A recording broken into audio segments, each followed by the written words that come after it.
पहचान के संकट का मोहताज हो गया था। आज पॉलिसी पैरालिसिस नहीं है। आज हमारे पास 33 सेक्टोरल पॉलिसीज है, पिक एंड चूज नहीं है। इसमें आप आइए, निवेश करिए।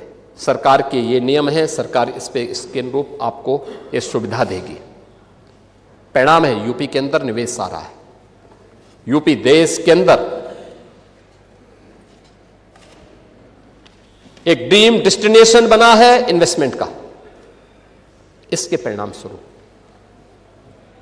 बीमारू राज्य से उभर करके पिछले 5 वर्ष में यूपी अब रेवेन्यू सरप्लस स्टेट के रूप में अपने आप को स्थापित किया है। और जितना यूपी प्रोग्रेस किया है,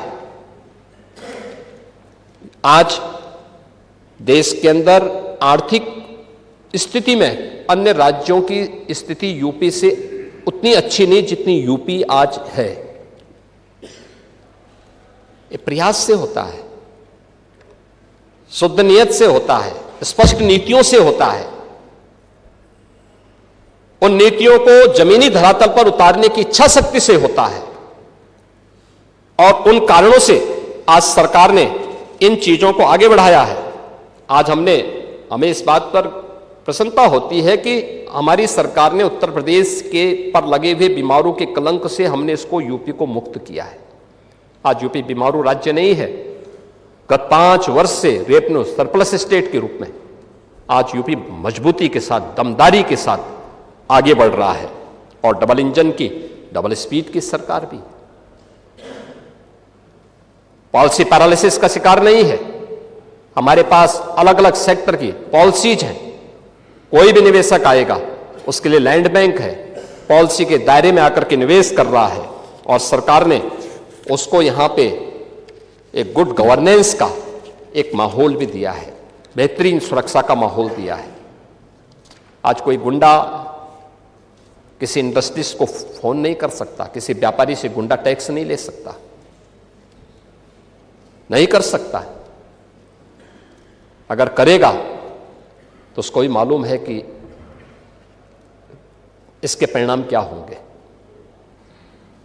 कोई जानबूझ करके उलझेगा तो उसको भी मालूम है कि जानबूझ के उलझने का मतलब अब वह स्थिति नहीं है कि जब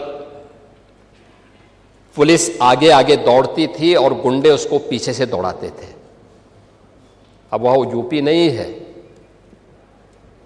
अब ये वह यूपी है जो हर प्रदेशवासी को सुरक्षा की गारंटी तो देता है, लेकिन हर गुंडे को इसके लिए चेतावनी भी देता है कि सुधर जाओ, नहीं तो यमराज के यहां जाने के रास्ते भी खुले हुए हैं और यमराज का बुलावा आ जाएगा।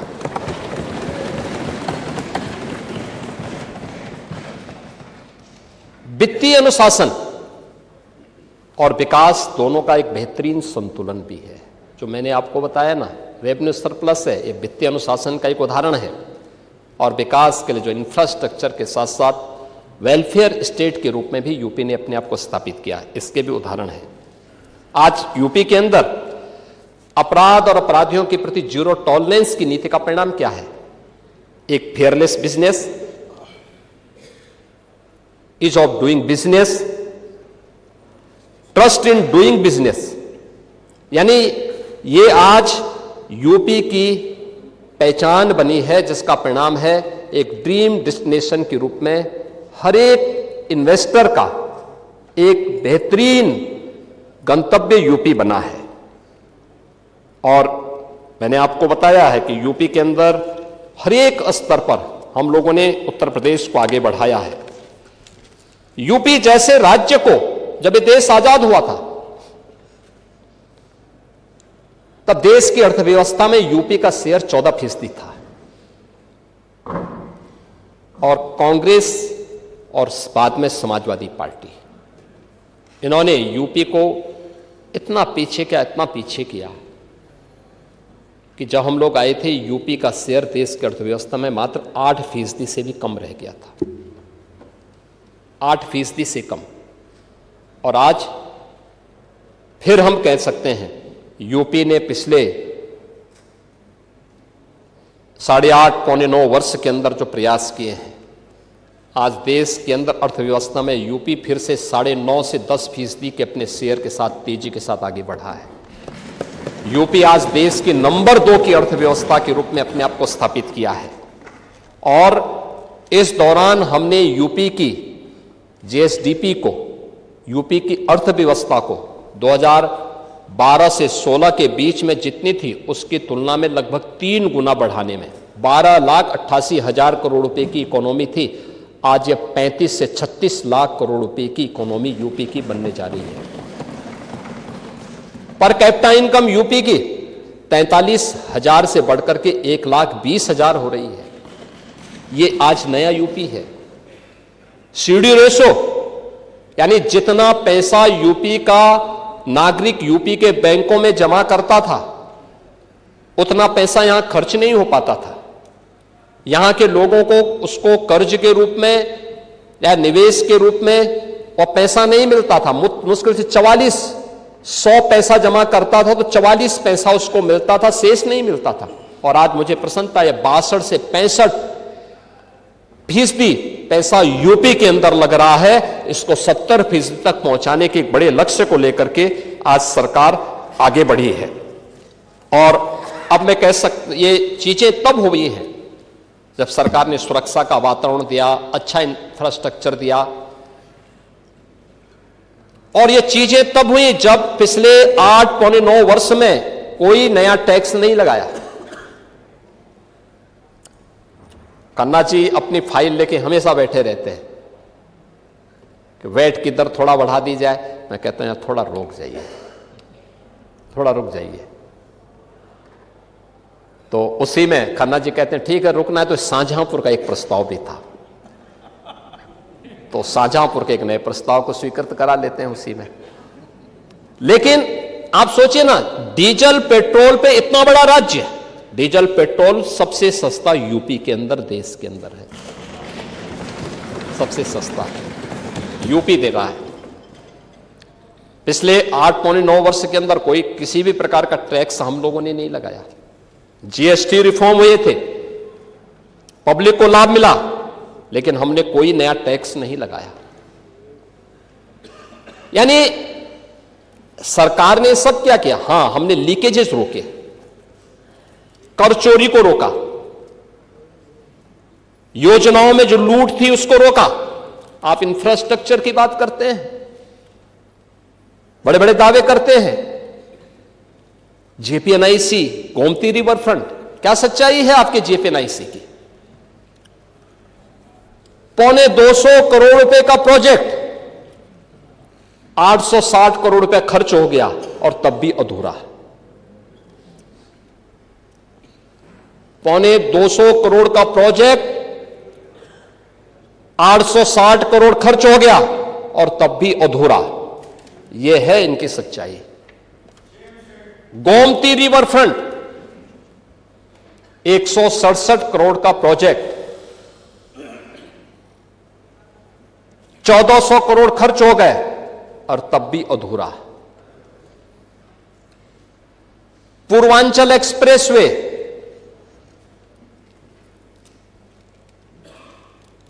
ईश्वर की बड़ी कृपा हुई कि तब तक आपकी सरकार जा चुकी थी और हमने फिर से उसका मूल्यांकन करवाया। इन्होंने 15,200 करोड़ रुपए के उसका केवल सिविल वर्क के लिए उसको तय किया था और उससे 10 मीटर चौड़ा, 1 किलोमीटर लंबा इन्होंने 340 किलोमीटर तय किया था।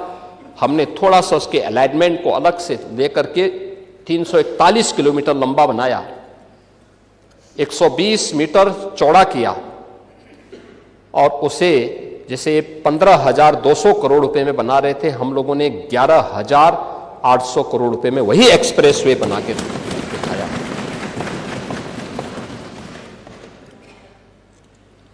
आगरा लखनऊ एक्सप्रेसवे अधूरा, लेकिन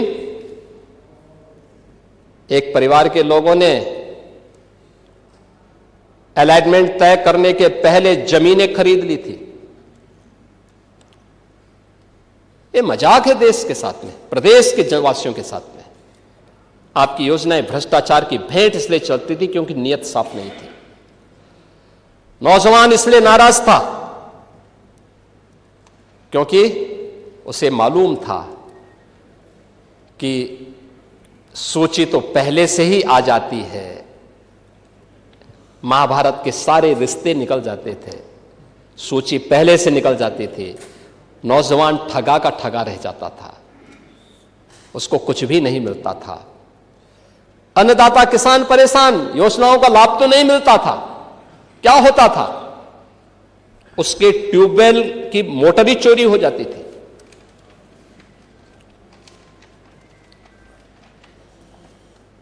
हमने उसको सुरक्षा की गारंटी भी दी, 16 लाख प्राइवेट ट्यूबवेल को फ्री में बिजली की गारंटी भी दी है।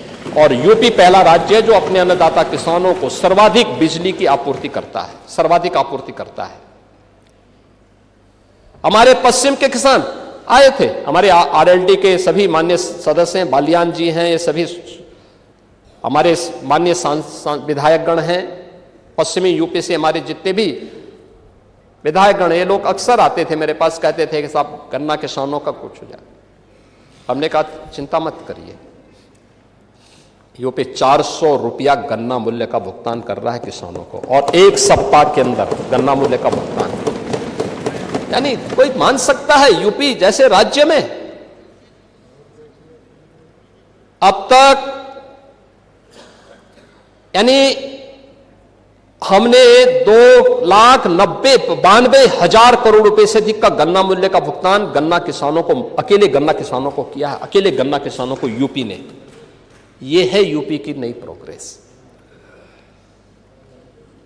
करने की इच्छा शक्ति होनी चाहिए, और सरकार ने यह काम जो भी किया है अपनी पारदर्शी व्यवस्था के माध्यम से किया है। आपके समय में थानों में भय पलता रहा, अपराधी और माफिया आपके खास रहे। यह बात आपकी सरकार के समय की कानून व्यवस्था से चरितार्थ होती रही है। लेकिन आज प्रदेश के अंदर कोई वो नहीं। देखो, बहुत स्थिति आपके समय में था कि वो, यानी जाति के नाम पे बांटो, भाषा और क्षेत्र के नाम पे लड़ाओ, तुष्टीकरणों को बढ़ाओ, अराजकता और वैमनस्यता पैदा करो। यही तो कर रहे थे। दंगे, जंगल राज, माफिया राज, 1 डिस्ट्रिक्ट 1 माफिया, गुंडा टैक्स, अवैध वसूली। अभी तो मैंने शुरुआत की, ये तो अभी शुरुआत है। सत्ता के संरक्षण में पैरेलल नहीं, 11 वर्ष नहीं, अभी तो आपको जो है 2047 तक इंतजार करना होगा। अभी 2000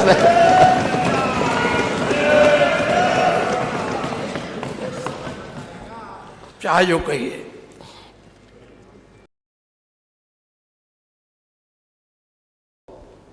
आज यूपी के अंदर है, कोई सांप्रदायिक दंगा नहीं है। दंगाई, ओह, दंगा कैसे होता है और दंगाई का उपचार कैसे होना है, हाँ, तो बरेली के मौलाना से पूछ लो। अब यहां न कर्फ्यू है न दंगा है, अब यूपी में सब दंगा है। यह है नया यूपी। महोदय, हम लोगों ने पुलिस की अवस्थापना, यानी अगर भर्ती की है, उनकी ट्रेनिंग अच्छी की है, तो उनकी अवस्थापना सुविधाओं को बढ़ाया है। अब खपरेल के बैरक नहीं है, आप किसी भी जिले में जाएंगे जो सबसे हाई राइज बिल्डिंग होगी और यूपी पुलिस की कार्मिकों के लिए बैरक होंगे। आखिर वो सभी नौजवान तो यूपी के अंदर के ही रहने वाले हैं, किसी न किसी के परिवार के होंगे सदस्य। ये मानवीय संवेदना का भाव पहले था, आज नहीं है। आज उनके साथ वही सद्भाव के साथ, सम्मान के साथ सरकार व्यवहार करती है। सरकार ने रिफॉर्म के पहली बार यूपी में पुलिस कमिश्नरेट सिस्टम लागू हुआ है। 7 जिले आज उससे पूरी तरह आगे बढ़ चुके हैं। मॉडर्न पुलिसिंग साइबर थाना और फॉरेंसिक इंस्टीट्यूट ये आज यूपी की पहचान बन रही है। आज यूपी के अंदर एफएसएल लैब्स बंद पड़ रही हैं। 3 नए कानून लागू होने के बाद 7 वर्ष से ऊपर के प्रत्येक सजा में फॉरेंसिक एविडेंस आवश्यक है। आपका कार्यकाल होता तो आप कभी नहीं कर पाते। इसलिए नहीं कर पाते क्योंकि आपने ना फॉरेंसिक लैब बनाई, ना फॉरेंसिक इंस्टीट्यूट बनाए। ओह, अब 4-4 बार थे, नहीं कर पाए तो अब कभी नहीं मिलना है, अब नहीं मिलना है।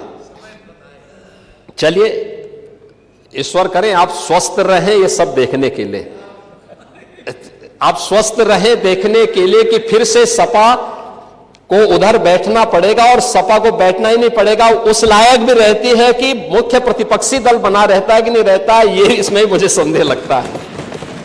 लेकिन आज यूपी के अंदर 12 एफएसएल लैब ये बी ग्रेड की बन चुकी हैं, 6 अन्य एफएसएल लैब्स बन रही हैं।